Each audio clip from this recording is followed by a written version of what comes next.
ഗാന്ധാരിയുടെ വാക്കുകൾ കേട്ട് ഞാൻ സ്തബ്ധയായി. വംശനാശത്തിന്റെ ശോകമറിഞ്ഞ ശേഷം ഒരു സ്ത്രീയായിട്ടും അവർക്കെങ്ങനെ മറ്റൊരാളെ ശപിക്കുവാൻ തോന്നി? യദുകുലദീപവും പൂർണ്ണ പുരുഷനുമായ ശ്രീകൃഷ്ണനെയാണ് ഗാന്ധാരിയമ്മ ശപിച്ചത്. ഇതാണോ അവരുടെ മാതൃത്വത്തിന്റെ മഹത്വം? 100 പുത്രന്മാരെ പ്രസവിച്ചതുകൊണ്ട് മാത്രം ഒരു സ്ത്രീ മാതാവാകുകയില്ല. മാതാവിന്റെ ഹൃദയം ആകാശം പോലെ വിശാലമായിരിക്കണം, ഭൂമിയെപ്പോലെ സഹനശീലമുള്ളതായിരിക്കണം, സമുദ്രം പോലെ സ്നേഹത്തിന്റെ രത്നങ്ങൾ ഒളിപ്പിച്ചതായിരിക്കണം. കുന്തിദേവി മന്ദസ്വരത്തിൽ പ്രാർത്ഥിക്കുന്നത് കേട്ടു. ഹേ വാസുദേവ, ആരുടെ ശാപമുണ്ടെങ്കിലും അങ്ങ് വിചാരിക്കാതെ യദുകുലത്തിന് നാശം സംഭവിക്കുകയില്ല. മധുസൂദന, ശത്രുവിന് പോലും വംശനാശത്തിൻ്റെയും പുത്രനഷ്ടത്തിൻ്റെയും ശോകം ഉണ്ടാകാതിരിക്കട്ടെ. കൃഷ്ണൻ പുഞ്ചിരിച്ചു. ദേവി ഗാന്ധാരി, നിങ്ങൾക്ക് കുറച്ച് പുണ്യബലമുണ്ടെന്ന് സന്തോഷിക്കാം. എന്തുകൊണ്ടെന്നാൽ എൻ്റെ കുടുംബക്കാർ മദ്യാസക്തി പൂണ്ട് പരസ്പരം മല്ലിട്ട് മരിക്കും. ധർമ്മ സംസ്ഥാപനാർത്ഥം അധർമ്മത്തെ തുടച്ചു മാറ്റേണ്ടത് ആവശ്യമാണ്. അതിനാൽ എൻ്റെ പുത്രന്മാർ ധർമ്മമാർഗം വെടിയുന്നുവെങ്കിൽ കാലകപടതരായും അവരോടൊപ്പം വേരോടെ നശിപ്പിക്കപ്പെടും. 36 വർഷം കഴിയുമ്പോൾ കാലപ്രവാഹത്തിൽ ഒരു യുഗപരിവർത്തനമുണ്ടാകും. നിങ്ങളുടെ ശാപം അന്ന് ബലവത്താകും. ഭഗവാൻ പോലും ഒരു സ്ത്രീയുടെ പുണ്യബലം പ്രതിപാദിച്ച ശേഷം നിർദ്ധേയമായ ശാപം ഏറ്റുവാങ്ങും. പുത്രന്മാരില്ലാതെ, മിത്രങ്ങളില്ലാതെ 36 വർഷം രാജ്യം ഭരിച്ചത് യുധിഷ്ഠിരനെ സംബന്ധിച്ചിടത്തോളം ചെയ്തുപോയ കർമ്മങ്ങളുടെ പ്രായശ്ചിത്തമായിരുന്നു. ഓരോ നിമിഷവും ഹസ്തിനാപുരത്തെ വിധവകളുടെയും പുത്രന്മാർ നഷ്ടപ്പെട്ട സ്ത്രീകളുടെയും കുറ്റപ്പെടുത്തുന്ന നോട്ടവും അദ്ദേഹത്തെ നിന്ദിക്കുന്നതായി തോന്നി. ഇദ്ദേഹമാണ് ധർമാത്മാവായ യുധിഷ്ഠിര മഹാരാജാവ്. ചൂതുകളിയിൽ ഭ്രമിച്ച് രാജ്യം നഷ്ടപ്പെടുത്തി, ഭാര്യയെ പണയം വെച്ചു. അങ്ങനെ യുദ്ധത്തിൽ നിന്ന് വിത്തുപാകി. ഒടുവിലെല്ലാം കളഞ്ഞു കുടിച്ചിട്ട് ഇപ്പോൾ രാജ്യസുഖം അനുഭവിക്കുന്നു. നിരപരാധികളായ അസംഖ്യം പ്രജകൾ ദുഃഖത്തിന് കാരണക്കാരനായ ഒരു ദ്രോഹിയാണ് ഈ മഹാരാജാവ്. ഞാൻ അദ്ദേഹത്തിൻ്റെ ദുഃഖത്തിൽ പങ്കാളിയായിരുന്നു. 15 വർഷക്കാലം അന്ധനായ ധൃതരാഷ്ട്രയും അമ്മമാരായ ഗാന്ധാരിയെയും കുന്തിദേവിയും പരിചരിച്ച് കഴിഞ്ഞതോടുകൂടി പിൽക്കാലത്ത് വനവാസത്തിന് പോവുകയാണെന്ന് പറഞ്ഞ് അവർ 3 പേരും കൊട്ടാരത്തിൽ നിന്നിറങ്ങി. യാത്ര പുറപ്പെട്ടപ്പോൾ കുന്തിദേവി യുധിഷ്ഠിരനെ കൈപിടിച്ചുകൊണ്ട് പറഞ്ഞു, മകനെ, എന്നെപ്പോലെ ഭാഗ്യഹീനിയായ വേറെ ആരും കാണുകയില്ല. രാജ്യം തിരികെ കിട്ടിയ ശേഷവും ഒരിക്കലും രാജമാതാവിൻ്റെ ആനന്ദം അനുഭവിക്കുവാൻ എനിക്കിടവന്നില്ല. സൽപുത്രനായ കർണനെ ജീവിതകാലം മുഴുവൻ അവഗണിച്ചു. ഒടുവിൽ അവൻ അകാല മൃത്യു സംഭവിക്കുകയും ചെയ്തു. അനുനിമിഷം ആ ദുഃഖം എന്നെ കീറി മുറിക്കുന്നു. ഈ അന്ത്യസമയത്ത് എനിക്ക് നിന്നോട് ഒരു അപേക്ഷയുണ്ട്. നിന്റെ ജ്യേഷ്ഠനായ കർണൻ്റെ മരണദിവസവും അവന് ശ്രാദ്ധം ചെയ്യാം. അവൻ്റെ ആത്മാവിന് നിത്യശാന്തി ഉണ്ടാകുവാൻ പ്രാർത്ഥിക്കണം. പരസ്യമായി അവൻ്റെ ജന്മദിന ആഘോഷങ്ങൾ സാധിച്ചില്ല. എന്നാൽ മരണദിനം ആചരിക്കുവാൻ നിന്നോട് പറയുന്നതിന് ഒരു പ്രയാസവുമില്ല. അമ്മയുടെ കണ്ണുകൾ നിറഞ്ഞൊടുക്കി. 5 പുത്രന്മാരെ ഉപേക്ഷിച്ചു പോകുന്നതിൻ്റെ ദുഃഖമായിരുന്നില്ല അത്. ചിരകാലം ഉപേക്ഷിക്കപ്പെട്ട പുത്രൻ്റെ മരണദിവസം ഓർമ്മിപ്പിച്ചത് കാരണമുണ്ടായ പുത്രശോകം അവരെ വിഹുലയാക്കി. എനിക്ക് വിശേഷിച്ച് ജോലിയൊന്നും ഉണ്ടായിരുന്നില്ല. പരിചരിക്കുവാൻ ഗുരുജനങ്ങൾ ആരുമില്ല. ലാളിച്ചു വളർത്തുവാൻ മക്കളുമില്ല. ജീവിതം ഒരു ഭാരമായി തോന്നി. സമയം പോകുന്നത് വളരെ ബുദ്ധിമുട്ടായി തീർന്നു. അവശേഷിച്ച ഏക അവലംബം ശ്രീകൃഷ്ണനായിരുന്നു. ഇടയ്ക്കിടയ്ക്ക് അദ്ദേഹം ഇങ്ങോട്ട് വരും, ഞങ്ങൾ അങ്ങോട്ടും പോകും. അങ്ങനെ കുറച്ച് സമയം നീങ്ങിക്കിട്ടും. അർജുനനും ഞാനും ഒരുമിച്ചെന്ന് പലപ്പോഴും കൃഷ്ണനെക്കുറിച്ച് ചർച്ച ചെയ്യും. യുദ്ധഭൂമിയിൽ സഖാവ് ഉപദേശിച്ചു കൊടുത്ത തത്വങ്ങൾ അർജുനൻ എനിക്ക് പറഞ്ഞു തരും. എത്രയെത്ര സ്മരണകൾ എൻ്റെ മനസ്സിലെ ഉദ്യാനത്തിലെ പൂക്കളായി വിടരുമായിരുന്നു. ഓർമ്മകളുടെ സഹായത്താലാണ് ജീവിക്കുന്നത് തന്നെ. യുദ്ധത്തിൻ്റെ 9ാം ദിവസം ഓർമ്മ വരുന്നു. അടുത്ത ദിവസം പാണ്ഡവന്മാരെ നിഗ്രഹിക്കുമെന്ന് ഭീഷ്മപിതാമഹൻ പ്രതിജ്ഞ ചെയ്തു. പാണ്ഡവ ശിബിരത്തിൽ സംഭ്രമം വർദ്ധിച്ചു. ജീവൻ അപകടത്തിൽപ്പെട്ടിരിക്കുമ്പോൾ ഉറക്കം വരുന്നത് എങ്ങനെ? ശ്രീകൃഷ്ണൻ എൻ്റെ അടുത്ത് വന്ന് പറഞ്ഞു, രഥം തയ്യാറായി നിൽപ്പുണ്ട്, വരൂ നമുക്ക് ഒരിടത്ത് പോകും. ഞാൻ ചോദിച്ചു, ഇത്ര ഇരട്ടിയ ശേഷം അങ്ങയുടെ കൂടെ എങ്ങോട്ട് പോകണം? കൃഷ്ണൻ ചിരിച്ചുകൊണ്ട് പറഞ്ഞു, നിങ്ങളെ എങ്ങോട്ടെങ്കിലും കൂട്ടിക്കൊണ്ടു പോകണമെന്ന് തീരുമാനിച്ചിരുന്നുവെങ്കിൽ അക്കാര്യം വളരെ മുൻപ് തന്നെ ചെയ്യുമായിരുന്നു. ഇതുവരെ ഈ സഖാവിനെ മനസ്സിലാക്കുവാൻ കഴിഞ്ഞില്ലേ? വരൂ. ഞാൻ രഥത്തിൽ കയറിയിരുന്നു. കൗരവ ശിബിരത്തിനടുത്ത് രഥം നിന്നു. അർദ്ധരാത്രിയിൽ ഇവിടെ എനിക്കെന്ത് കാര്യം? പാണ്ഡവന്മാരുടെ പ്രാണൻ രക്ഷിക്കുവാൻ വേണ്ടി കൃഷ്ണൻ എന്നെ ഉപഹാരമായി സമർപ്പിക്കുകയാണോ? കൃഷ്ണൻ ഇരുട്ടിൽ എൻ്റെ കൈ പിടിച്ചുകൊണ്ട് നടക്കുകയാണ്. അദ്ദേഹം പറഞ്ഞു, പതുക്കെ നടക്കണം, കാലച്ച് കേൾക്കരുത്, ആരും ഉണരരുത്. നേരെ പിതാമഹന്റെ കൂടാരത്തിലേക്ക് പോവുക. പാണ്ഡവന്മാരെ നിഗ്രഹിക്കണോ വേണ്ടയോ എന്ന ചിന്തയാൽ അദ്ദേഹം ഉറങ്ങാതിരിക്കുകയാണ്. നിങ്ങൾ മുഖം മറയത്തക്കവണ്ണം വസ്ത്രാചഞ്ചലം തലയുടെ വരിയിൽ വലിച്ചു കെട്ടണം. അദ്ദേഹത്തെ നമസ്കരിക്കാം. അപ്പോൾ ഒന്നും മിണ്ടരുത്. ഞാൻ പതുക്കെ പതുക്കെ നടന്നു. എൻ്റെ കാലൊച്ച കേട്ടു തുടങ്ങി. കൃഷ്ണൻ പറഞ്ഞു, പാതുകം ഊരിയെടുക്കൂ, കൗരവന്മാർ ഉണർന്നാൽ ആപത്താവും. ഞാൻ പാതുകങ്ങൾ ഊരി താഴെ വയ്ക്കുവാൻ തുടങ്ങുമ്പോൾ കൃഷ്ണൻ അവ കയ്യിലെടുത്തു. എന്നിട്ട് പതുക്കെ പറഞ്ഞു, താഴെ വെച്ചാൽ ഒച്ച കേൾക്കും, ആരെങ്കിലും ഉണർന്നാലോ? സ്ത്രീകളുടെ പാതുകം ഭീഷ്മരുടെ വാതിൽക്കൽ കണ്ടാൽ സംശയമുണ്ടാകും. അതോട് ഉദ്ദേശിച്ച കാര്യമെല്ലാം മുടങ്ങും. ശ്രീകൃഷ്ണൻ എൻ്റെ പാതുകം കയ്യിലെടുത്ത് നിൽക്കുന്നത് കണ്ടപ്പോൾ എനിക്ക് വല്ലാത്ത ലജ്ജയും സങ്കോചവും തോന്നി. ഈ ആപത്ഘട്ടത്തിലും കൃഷ്ണൻ രസികത്വം വിട്ടില്ല. നിങ്ങളുടെ പാദങ്ങൾ കിടന്ന ഈ പാതുകങ്ങൾ കയ്യിലല്ലല്ലോ മാറിലോ ശിരസിലോ ചേർത്ത് വെക്കുവാൻ കഴിഞ്ഞാൽ ആര്യാവർത്തത്തിലെ ഏത് ശൂരസില് വീരപരാക്രമിയും അത് ഭംഗിയായി ചെയ്യും. ആ ഭാഗ്യം ഇന്ന് എൻ്റെ കയ്യിലൊതുങ്ങി. ഇനി ഒട്ടും വൈകിക്കേണ്ട, മുന്നോട്ട് നീങ്ങും. ഞാൻ മുന്നോട്ട് പോയി. പിതാമഹൻ്റെ പാദങ്ങളിൽ സാഷ്ടാംഗം പ്രണമിച്ചു. മങ്ങിയ വെളിച്ചത്തിൽ പിതാമഹൻ എന്നെ തിരിച്ചറിഞ്ഞില്ല. ഏതെങ്കിലും വധു വന്നെങ്കിലും പരാതിയുമായി വന്നതായിരിക്കുമെന്ന് വിചാരിച്ച് കാണും. സ്വാഭാവികമായി അദ്ദേഹം ആശീർവദിച്ചു, ഭർത്തൃമതിയായിരിക്കും. ഇപ്പോഴാണ് കൃഷ്ണന്റെ ഉദ്ദേശം മനസ്സിലായത്. ഞാൻ വസ്ത്രാവഞ്ചലം പിന്നോട്ട് നീക്കിക്കൊണ്ട് പറഞ്ഞു, പിതാമഹന്റെ വാക്കുകൾ സത്യമായി ഭവിക്കട്ടെ എന്നാണ് എൻ്റെ പ്രാർത്ഥന. എന്നെ തിരിച്ചറിഞ്ഞപ്പോൾ അദ്ദേഹത്തിന് ആശ്ചര്യമുണ്ട്. കൃഷ്ണേ, എൻ്റെ വായിൽ നിന്ന് ഈ വാക്കുകൾ കേൾക്കുവാൻ വേണ്ടി ഇത്ര ഇരുട്ടിയ ശേഷം കൗരവ ശിബിരത്തിൽ വരുവാനുള്ള ബുദ്ധി ആരാണ് ഉപദേശിച്ചു തന്നത്? കൃഷ്ണനല്ലാതെ ആർക്കാണ് ഇങ്ങനെ തന്നത്?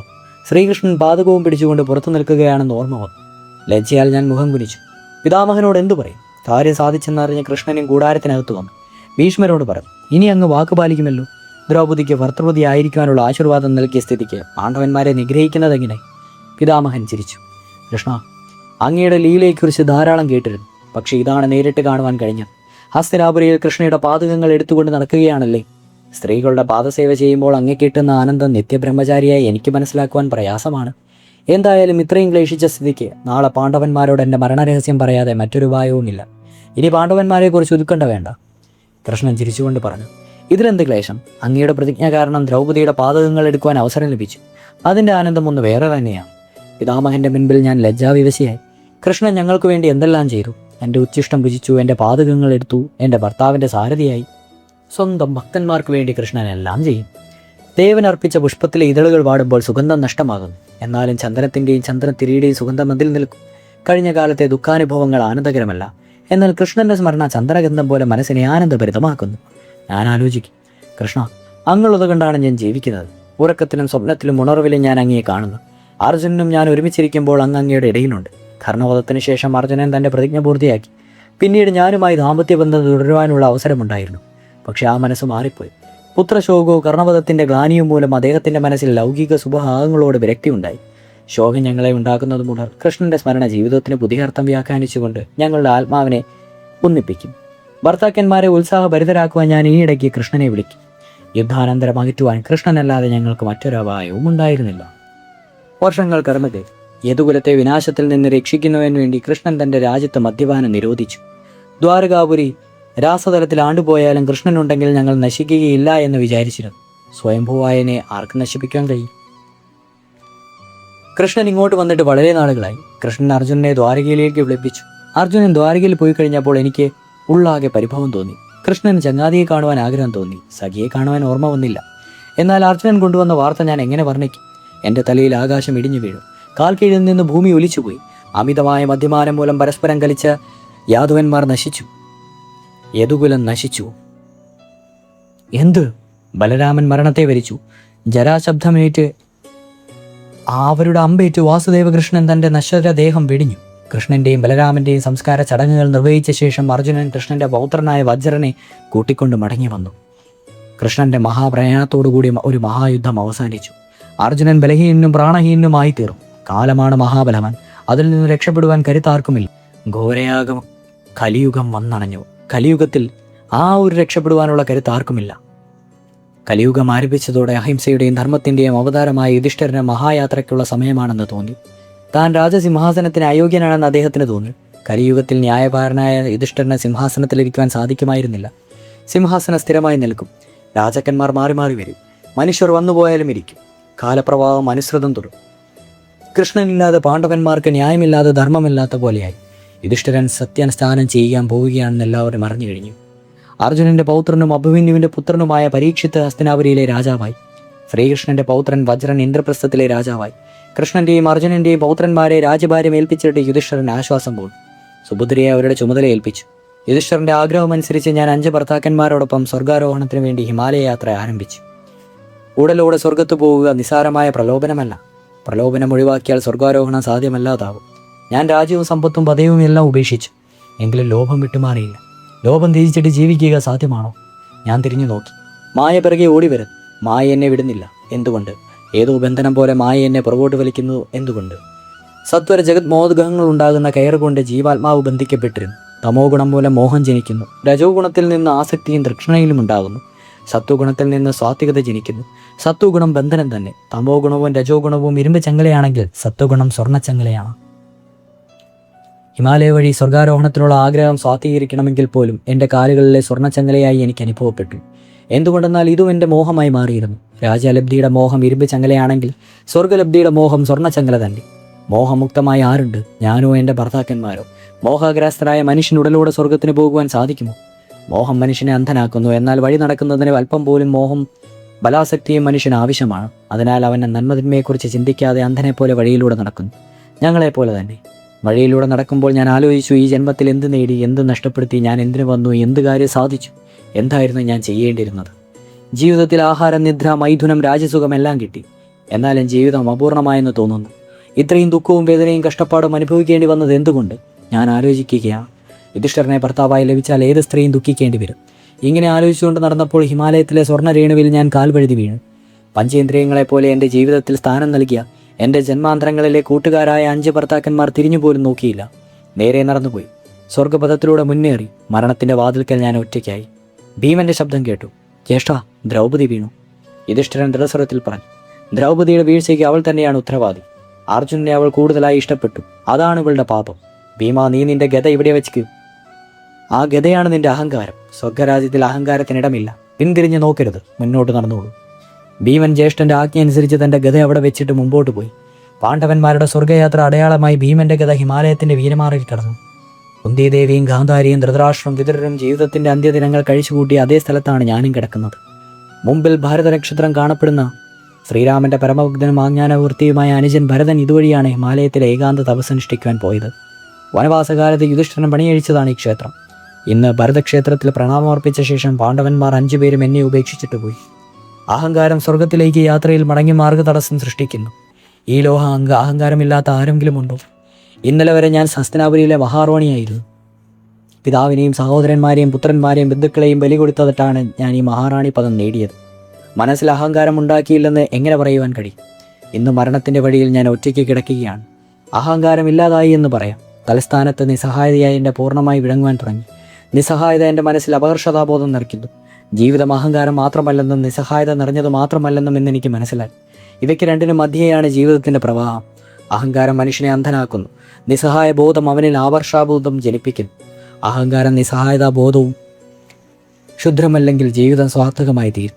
പ്രഭോ, ഞാൻ അങ്ങയുടെ സൃഷ്ടിയാണ് എന്ന് മനുഷ്യൻ ചിന്തിക്കുകയാണെങ്കിൽ, എൻ്റെ സൃഷ്ടി എന്ന് മനുഷ്യൻ ചിന്തിക്കുകയാണെങ്കിൽ, എൻ്റെ സർവ്വശക്തിയും അങ്ങയുടെ സഹായം കൊണ്ട് ലഭിച്ചതാണ് എന്ന് അവൻ വിചാരിക്കുകയാണെങ്കിൽ, അവൻ്റെ ആത്മാവ് ഊർദ്ധകമായി തീരും. അവൻ്റെ ആത്മാവിന് മുമ്പിൽ സ്വർഗ്ഗവാതിൽ താനേ തുറക്കും. ഇന്ന് ഞാൻ എൻ്റെ അഹങ്കാരവും നിസ്സഹായതയും അങ്ങയുടെ മുൻപിൽ അർപ്പിക്കുകയാണ്.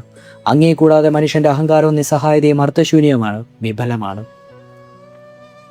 ആരുടേതാണ് ഈ മധുരമായ വേണുനാദം? രക്തമാർന്നൊലിക്കുന്ന അന്ധകരണത്തെ അത് പവിത്രമാക്കുന്നു. നാനാഭാവങ്ങളുടെ സ്രോതസ് പ്രവഹിപ്പിക്കുന്നു. ആരോ കാതിൽ മന്ത്രിക്കുന്നു.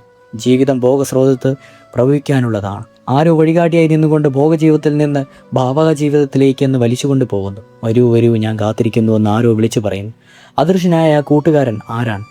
മായ നേരത്തെ തന്നെ കാൽവഴുതി വീണു. അവിടെ കിടന്നവൾ മരിച്ചു. ഹിമാലയത്തിലെ ഈ സ്ഥലത്തിൻ്റെ പേര് മായാപുരി എന്നാണ്.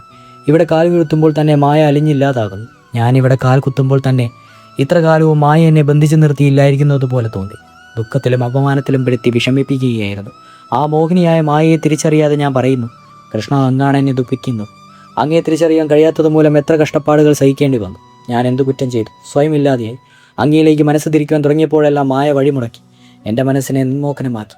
മരണം ജീവിതത്തെക്കാളധികം സുഖകരമാണെന്ന് തോന്നുന്നു. ജീവിതം മായാഗ്രസ്തമായിരിക്കുന്നു. മരണം മായാമുക്തമാണ്. സഖേ, എൻ്റെ ന്യൂനതകളുടെ പേരിൽ എന്നെ ഇല്ലാതാക്കൂ. സുഖം തരൂ, ഐശ്വര്യം തരൂ, ലൗകിക സുഖങ്ങൾ തരൂ എന്ന് ജീവിതകാലം മുഴുവൻ ആവശ്യപ്പെട്ടുകൊണ്ടിരുന്നു. എല്ലാം തന്നു. ലോകത്തിലെ സർവ്വദുഃഖങ്ങളും എൻ്റെ മാറാപ്പിലേക്ക് കുടിച്ചിട്ട് തന്നു. ഇന്ന് മറ്റൊന്നാണ് ഞാൻ ആവശ്യപ്പെടുന്നത്. എന്നെ എടുത്തുകൊള്ളൂ കൃഷ്ണ. എൻ്റെ ജീവിതം അവസാനിപ്പിക്കൂ. എന്നെ ഇല്ലാതാക്കൂ. എന്നെ അങ്ങയിൽ ലയിപ്പിക്കൂ. അങ്ങയിൽ നിന്ന് വിഭക്തനല്ലാതായിരിക്കുന്നവനാണ് അങ്ങയുടെ ഭക്തൻ. ഞാൻ അങ്ങയുടെ ഭക്തയല്ലേ? സഖയെ, അങ്ങേക്ക് എന്നെ നിരസിക്കുവാൻ കഴിയുമോ? സഖയെ പ്രിയതമാ, ഞാൻ എനിക്ക് വേണ്ടി ഒന്നും ആവശ്യപ്പെടുന്നില്ല. ഈ സുന്ദരമായ ഭൂമിക്ക് വേണ്ടി യാചിക്കുകയാണെങ്കിൽ ഈ ജന്മത്തിലെ അവസാനത്തെ ഭിക്ഷ അവിടുന്ന് ഭഗവാനാണ്. അങ്ങേക്ക് തരുവാൻ വയ്യാത്തതായി യാതൊന്നുമില്ല. ഒന്നാമതായി ഞാൻ യാചിക്കുന്നത് കൃഷ്ണ, വാസുദേവ, എൻ്റെ ജീവിതത്തിൽ സംഭവിച്ചതൊന്നും മറ്റൊരു സ്ത്രീക്കും ജീവിതത്തിൽ സംഭവിക്കരുതേ. ഒരു സ്ത്രീയും ഒന്നിലേറെ ഭർത്താക്കന്മാരോടൊപ്പം കഴിയുവാൻ ഇടവരരുത്. സ്വയം അഭിവ്യക്തിയായിക്കൊണ്ട് വിചിവിചിക്കൊണ്ട് ജീവിക്കുന്നതിൻ്റെ ദുഃഖം എനിക്കറിയാം.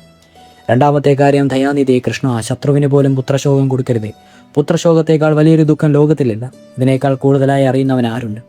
മൂന്നാമത്തെ കാര്യം, സഭയിൽ എനിക്കൊരു അഭിനുഭവിക്കേണ്ടി വന്നതുപോലെ യാതനാഭൂമിയിൽ ഒരു സ്ത്രീക്കും അനുഭവിക്കുവാൻ ഇടയാകരുതേ. സ്ത്രീ സുന്ദരിയായിക്കൊള്ളട്ടെ, പക്ഷെ പുരുഷനെ ഇത്രമാത്രം കാമാസക്തനാക്കരുതേ. നാലാമതായി ഞാൻ യാചിക്കുന്നു, ഈ ലോകത്തിനു വേണ്ടിയും കലിയുഗത്തിലെ വരും തലമുറയ്ക്കും വേണ്ടിയുമാണ്. മംഗളമൂർത്തിയായ കൃഷ്ണ, ഞാനൊരു മഹായുദ്ധം സഹിച്ചവളാണ്. ഭൂമി മാതാവിൻ്റെ വിലാപം എനിക്ക് മാതൃദേഹം ഇപ്പോഴും കേൾക്കുന്നു. അതുകൊണ്ട് ഞാൻ അപേക്ഷിക്കുന്നു, ജാതിയുടെയും മതത്തിൻ്റെയും ഭാഷയുടെയും വർണ്ണത്തിൻ്റെയും പേരിൽ ഒരു രാജ്യവും ഹസ്തിനാപുരവും ഇന്ദ്രപ്രസ്ഥവും പോലെ തുണ്ടുകളായി വിഭജിക്കപ്പെടരുത്. വൈവിധ്യമാണ് അങ്ങയുടെ സൃഷ്ടിയുടെ വൈവിഷ്ട്യം. രാജ്യത്തിൻ്റെ അഖണ്ഡതയും ഐക്യവും പവിത്രതയും ഒരു കാരണവശാലും നഷ്ടമാക്കുവാൻ ഇടവരരുത്. എന്തെല്ലാം അസമത്വങ്ങൾ ഉണ്ടായാലും ഭൂമിയിൽ ഒരിക്കലും യുദ്ധമുണ്ടാകരുത്. ഒരു മഹായുദ്ധത്തിൻ്റെ പരിണതഫലം അനുഭവിച്ചിട്ട ആളാണ് ഞാൻ. യുദ്ധത്തിൽ പങ്കെടുക്കുന്ന ഇരുപക്ഷത്തിനും വൻപിച്ച നാശനഷ്ടങ്ങൾ ഉണ്ടാകുന്നു. ജേതാവിനും പരിജാതനും ഒരുപോലെ ബന്ധുനാശം സംഭവിക്കുന്നു. പരിഷ്കാരവും സംസ്കാരവും ധനവും ജീവനും ലുപ്തമാകുന്നു. 5000 വർഷങ്ങൾക്ക് ശേഷം കലികാലത്തിൽ മനുഷ്യൻ പരിഷ്കാരത്തിലും സംസ്കാരത്തിലും ശാസ്ത്രത്തിലും പരോന്നതി നേടുമെന്ന് വാസുദേവൻ പറഞ്ഞിട്ടുണ്ട്. ശാസ്ത്രത്തിൻ്റെ ബലത്തിൽ അവൻ ഗോളാഗോളാന്തരമായി മൈത്രീബന്ധം സ്ഥാപിക്കും. സ്വന്തം കഴിവിനെപ്പറ്റി ഉറ്റുകൊള്ളുന്ന മനുഷ്യൻ അവവേഗത്തോടെ മഹായുദ്ധത്തിന് ഇറങ്ങിപ്പൊട്ടപ്പെട്ടാൽ അത് ശാസ്ത്രാർത്ഥമായ ആയുധങ്ങൾ ഉപയോഗിച്ച് എത്ര ഭയങ്കരമായ സ്ഥിതിവിശേഷം സൃഷ്ടിക്കും. ആപത് ബന്ധു കൃഷ്ണ, സൃഷ്ടിക്ക് നാശം സംഭവിച്ചാൽ അങ്ങ് തന്നെ സൂതനെ സൃഷ്ടിച്ച് പരിഷ്കൃതിക്കും വേണ്ടി പരിശ്രമിക്കും. ഹേ സൃഷ്ടികർത്താവെ, ദ്വാപരയുഗത്തിൽ സമാധാനം സ്ഥാപിക്കുവാൻ വേണ്ടി ഹസ്തിനാപുരിയിൽ പോയതുപോലെ മുന്നറിയിപ്പ് നൽകുവാൻ വേണ്ടി കലിയുഗത്തിലെ ചിന്താശീലരായ മനുഷ്യരുടെ കാതുകളിൽ മോഹനമായ നാദത്താൽ ഇങ്ങനെ പറയണം: ശാന്തി ശാന്തി ശാന്തി. അങ്ങയുടെ ശാന്തി മന്ത്രം വിപുലമാകുമെങ്കിൽ അങ്ങ് വീണ്ടും ഈ ഭൂമിയിൽ അവതരിക്കണം. അങ്ങയുടെ മുമ്പിൽ 2 മാർഗങ്ങളുണ്ട്. ഒന്ന് ശാന്തിയുടേത്, മറ്റൊന്ന് സംഹാരത്തിൻ്റെയോ. ഭൂമിയിൽ ഈ നശ്വര ശരീരവുമായി ജനിച്ചതിൻ്റെ ദുഃഖം നന്നായി അനുഭവിച്ചു കഴിഞ്ഞു. അതിനാൽ ശാന്തി മാർഗം എന്തുകൊണ്ട് സ്വീകരിച്ചുകൂടാ? ലോക നന്മയ്ക്ക് വേണ്ടി ദേശീയ ഐക്യവും വിശ്വമൈത്രിയും ഫലവത്താക്കാമെന്ന് ഞാൻ ആഗ്രഹിക്കുന്നു. 5ാമതായി ഞാൻ ആവശ്യപ്പെടുന്ന കാര്യം സഖേ, പാഞ്ചാല ദേശത്തെ രാജകുമാരിയും 5 ഭർത്താക്കന്മാരുടെ നായികയും 5 പുത്രന്മാരുടെ അമ്മയുമായ ഞാൻ പാഞ്ചാലിയാണ്. പഞ്ചഭൂത നിർമ്മിതമായ എൻ്റെ ശരീരത്തിൻ്റെ അന്തിമ പരിണാമം എന്തായിരിക്കും? മോക്ഷമോ സ്വർഗമോ മുക്തിയോ? ഇതാണല്ലോ ജീവിതാത്മാവിൻ്റെ ആവശ്യം. എന്നാൽ എൻ്റെ ആവശ്യം ഇതിന് വിപരീതമാണ്. ഞാൻ മോക്ഷം ആഗ്രഹിക്കുന്നില്ല, ഉടലോടെ സ്വർഗത്ത് പോകുവാനും ആഗ്രഹിക്കുന്നില്ല. മുക്തിയും വേണ്ട, ഞാൻ പുനർജന്മവും ആഗ്രഹിക്കുന്നു. അങ്ങേക്ക് ആശ്ചര്യം തോന്നുന്നുണ്ടോ? എനിക്ക് സ്വർഗം വേണ്ട, അത് ദേവന്മാരുടെ വാസസ്ഥലമാണ്. ഇഷ്ടം മാത്രമേ ഉടലോടെ സ്വർഗത്തിൽ എത്തുകയും. ധർമ്മിഷ്ഠനാണെങ്കിൽ പോലും അദ്ദേഹം മനുഷ്യനോട് നിഷ്ഠൂര മനോഭാവം വെച്ച് പുലർത്തുന്നു. മനുഷ്യനെ തന്നെ ഏറെയായി അദ്ദേഹം ദേവനാണ്. ഭൂമിയിൽ നിന്ന് മാറി സ്വർഗം നേടിയെടുക്കുക എന്നതായിരുന്നു അദ്ദേഹത്തിൻ്റെ ജീവിത ലക്ഷ്യം. എൻ്റെ മറ്റു ഭർത്താക്കന്മാർ ഓരോരുത്തരും സാധാരണ മനുഷ്യരാണ്. അവർ തീർച്ചയായും ഓരോരുത്തരായി വഴിയിൽ വഴുതി വീരും. ഉടലോടെ സ്വർഗത്തിൽ പോകുന്നതിനു വേണ്ടി കഷ്ടപ്പാടുകൾ സഹിക്കുന്നതിനേക്കാൾ സ്വന്തം ജന്മഭൂമിയിൽ മർത്യലോകത്തെ സ്വന്തമാക്കി മാറ്റുന്നതിന് ശ്രമിക്കുകയാണ് കൂടുതൽ ശ്രേയസ്കരം. സഖേ, ഈ ജന്മത്തിൽ അനേകം തെറ്റുകൾ സംഭവിച്ചു. ന്യായത്തിനു വേണ്ടിയെങ്കിൽ പോലും ഞാൻ യുദ്ധം വേണമെന്ന് ആഗ്രഹിച്ചു. പ്രതികാരത്തിന് അവസരം പാർത്തിരുന്നു. യുദ്ധം ചെയ്യുവാൻ ഭർത്താക്കന്മാരെ പ്രേരിപ്പിച്ചു. സമാധാനം സ്ഥാപിക്കുമെന്ന് ആരംഭത്തിൽ പ്രതിജ്ഞ ചെയ്തിരുന്നുവെങ്കിൽ ആര്യാവർത്തിൻ്റെ നിരപരാധികളായ സ്ത്രീ പുരുഷന്മാർ മരണത്തിൽ നിന്ന് രക്ഷപ്പെട്ടേനെ. ഈ ജന്മത്തിലെ തെറ്റുകൾ തിരുത്തുവാൻ പുനർജന്മം നൽകൂ. പവിത്രമായി ഈ ഭാരതഭൂമിയിൽ തന്നെ ജന്മം നൽകൂ. നശ്വരദേഹവുമായി അങ്ങ് ജനിച്ച ഈ ഭൂമിയിൽ ഭാരതത്തിൻ്റെ ആത്മാവ് കൃഷ്ണമയമാണ്, ആനന്ദമയമാണ്, പ്രേമമയമാണ്. പ്രേമപൂർണ്ണമായ ഹൃദയത്തിന് മാത്രമേ ഇത്ര ഉദാരമായ കാരുണ്യം കാണിക്കാനാകൂ. മനുഷ്യനെ വെറുക്കുന്നവർക്ക് ഈശ്വരനെ സ്നേഹിക്കുവാൻ കഴിയുകയില്ല. പ്രേമരൂപനായ കൃഷ്ണ, എനിക്ക് സ്നേഹിക്കുന്നവളുടെ ജന്മം തരണം. കൃഷ്ണൻ്റെ കാമുകിയെ ലോകത്തെ സ്നേഹിക്കുന്നവളുമായി എനിക്ക് വീണ്ടും വീണ്ടും ജന്മം തരിക. മഹാഭാരതത്തിലെ കൃഷ്ണചേതന എനിക്ക് മനസ്സിലാകുന്നുണ്ട്. ആധ്യാത്മികതയും ധർമ്മബോധവും ലോകവാസികളുടെ എല്ലാ ചേതനയും സ്പർശിക്കും. ലോകം മുഴുവൻ എന്തെങ്കിലും കൃഷ്ണാചിതമാവും. കൃഷ്ണൻ ഇരുട്ട് എന്നർത്ഥമുണ്ട്. ഇരുട്ടാണ് വെളിച്ചത്തിന് നൽപം നൽകുന്നത്.